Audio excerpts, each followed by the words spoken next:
세입자 보호를 위해 도입된 임대차 3법. 대통령직 인수위원회가 임대차 3법 폐지 또는 축소를 검토 중입니다.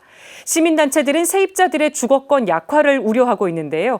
빈곤사회연대 김윤영 활동가와 이야기 나눠보겠습니다. 안녕하세요. 네, 안녕하세요. 지금 임대차 3법이 시행된 지 2년이 다 되어 가는데요. 이 법 시행 취지 또 핵심 내용 먼저 간단하게 짚어주실까요? 네, 그 임대차 3법은 일단 세입자들이 계약 기간이 지금 2년으로 되어 있잖아요. 네. 근데 한 번에 계약 연장을 더 청구할 수 있는 계약갱신 청구권, 그리고 이렇게 갱신이 될 시에 5% 이내에서만 임차료를 상승시킬 수 있는 전월세 상한제, 그리고 그 전세나 월세를 계약할 시에 이 내용을 신고하도록 하고 있는 전월세 신고제, 이렇게 세 가지로 구성이 되어 있습니다. 네. 그래서 취지는 세입자들의 권리를 좀 향상시키고 보호를 하기 위한 것이라고 볼 수 있고요. 네. 그리고 신고제와 같은 경우에는 임대차 시장의 정보를 좀 투명하게 공개하기 위해서 도입된 것이라고 볼 수 있습니다. 네. 근데 임대차 3법이 오히려 전월세 가격을 끌어올려서 부담을 가중시킨 게 아니냐 이런 지적도 있거든요. 어떻게 보세요?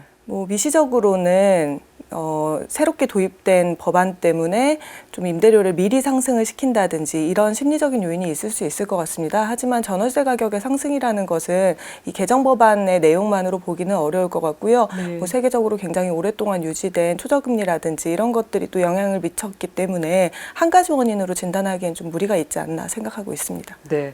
그러니까 일단 계약을 연장을 해도 2년 뒤에는 임대료가 올라갈 가능성이 높고 또 전세의 월세화를 우려하는 목소리도 나오고 있습니다. 이런 부분에 대해서는 어떻게 보고 계십니까? 지금 한국의 임대시장 같은 경우에는 한 90%가 민간에 의해서 공급이 되고 있거든요. 그러다 보니까 법 개정을 한다고 해도 그게 임대인들의 사정에 따라서, 또 임대인분들의 사정도 굉장히 편차가 크잖아요. 네. 그래서 사정에 따라서 되게 다르게 양상이 나타날 수밖에 없는 것 같아요. 그렇기는 한데 미세하게 그 임대인들의 행동의 조정에 대해서 신경을 쓰는 것보다는 조금 더 거시적 관점에서 정책을 수립하는 것이 옳다고 생각하는데요. 네. 지금 정책이 이렇게 자주 변화하는 것은 좀 잘못된 시그널을 줄 수 있지 않나 생각하고 있습니다. 네. 지금 양도세 중과를 유예해서 시장에 매물이 나올 수 있게 하는 방안, 또 임대인한테 다시 혜택을 주는 방안 등이 거론이 되고 있습니다.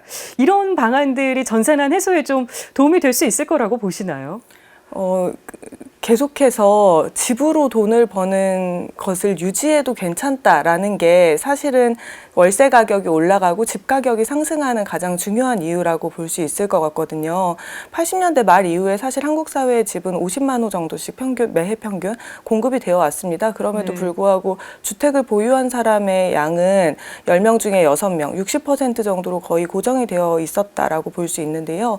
집 가격이 이렇게 상승하면 상승할수록 사실 보통 사람들이 집을 살 가능성은 더 낮아질 것이고, 그렇죠. 그럼 주택 소유의 불평등은 앞으로도 커질 수밖에 없다고 볼 수밖에 없거든요. 네. 저는 이 문제 자체를 좀 문제로 보는 게 더 중요하지 않나 싶습니다. 지금은 임대인들에게 어떤 혜택을 주어서 집을 좀 나오게 할 것인가 이런 부분에만 너무 좀 초점이 맞춰져 있는데요. 저희는 정책의 방향을 바꾸는 것이 필요하다고 생각합니다. 네. 단지 임대인들의 심리에 영향을 미쳐서 아니면 잠깐 세제 혜택을 주어서 집의 공급을 원활하게 한다라는 목표만 가질 것이 아니라 세입자들의 권한을 어떻게 향상시킬 것인지, 그리고 세입자들의 권리를 보호할 것인지 이 부분에 대해서 이야기를 해야 된다는 거죠. 네. 그래서 저희는 부동산 정책이 아니라 주거권 정책이 필요하다라는 이야기를 하기도 하는데요. 좀 정책의 방향이 중장기적으로 세워져야 되고 단기적으로 임대인들의 심리에 영향을 미치는 것만을 고려하는 것이 아니라 세입자의 협상력을 어떻게 높일 수 있을 것인가, 이런 점을 좀 고려했으면 좋겠습니다. 그래서 임대차 3법이 사실 그런 취지를 가지고 있는 법안이라고 볼 수 있을 것 같고요. 네. 그렇다면 전세 가격 상승으로 인한 이 세입자의 부담을 덜어줄 수 있는 정책 대안에는 어떤 게 있을까요? 저희는 아무래도 그 좋은 양질의 공공임대주택이 많이 있어야 한다고 생각하는데요. 네. 공공임대주택이 이미 선진국 수준에 도달했다라고 이야기를 하지만 장기 공공임대주택, 그러니까 전세자금을 대출해 준다든지 이런 식의 프로그램이 아니라 실제 물량을 정부가 소유하고 있는 이 공공임대주택이나 아니면 공적으로 소유하고 있는 사회주택, 이런 것 같은 경우에는 물량이 그렇게 많다고 볼 수가 없습니다. 전체의 네. 5, 6% 정도에 여전히 머무르고 있는데요.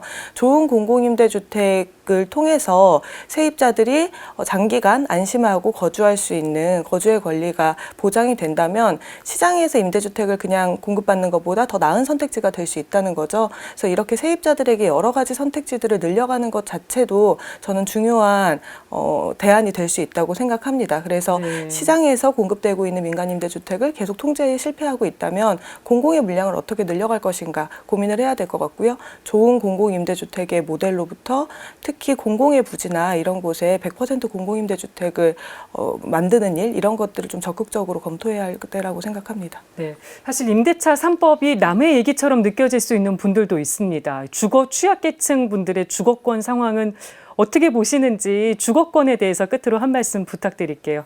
저희가 보통 집 문제에 대해서 이야기할 때 강남의 집값이라든지 서울의 빠른 아파트 상승률에 대해서만 이야기를 하다 보니까 뭐 돈이 많은 사람들, 주택을 구입할 수 있는 사람들의 문제로만 생각하게 되는 것 같아요. 그런데 2005년부터 2015년을 보면 그 비주택 거주민의 숫자가 한 5만 가구에서 39만 가구로 7배 이상 증가를 했거든요. 너무 많이 늘어났네요. 그렇죠. 그래서 계속해서 고급의 주택이 사실 공급될수록 저렴하게 거주할 수 있는 주택의 숫자가 굉장히 쪼그라들어 왔다는 것을 볼 수 있고요. 뭐 어떤 연구 결과에 따르면 서울에서 일하고 있는 소방관들의 15% 정도만 관할 지역구 내에서 살고 있다고 해요. 그래서 사실 우리가 이 집 문제로 인해서 겪게 되는 사회의 비용은 특정 사람들에게 또 쏠리고 있다는 거죠. 그래서 이 소유의 불평등의 문제가 단지 뭐 돈 많은 몇몇의 문제가 아니라 가난한 사람들의 가난을 더욱더 열악한 것으로 만든다는 것에 대해서 주목을 해야 될 것 같고요. 그래서 이 비주택 문제를 해결하는 것, 세입자들이 적당한 협상권을 가지고 자신의 집 문제를 해결할 수 있도록 정부가 적극적으로 개입하는 것, 이런 점들이 중요하고 필요하다고 생각하고 있습니다. 네, 주택 정책도 신경 쓸 부분이 많을 것 같습니다. 지금까지 빈곤사회연대 김윤영 활동가와 이야기 나눠봤습니다. 오늘 말씀 고맙습니다. 감사합니다.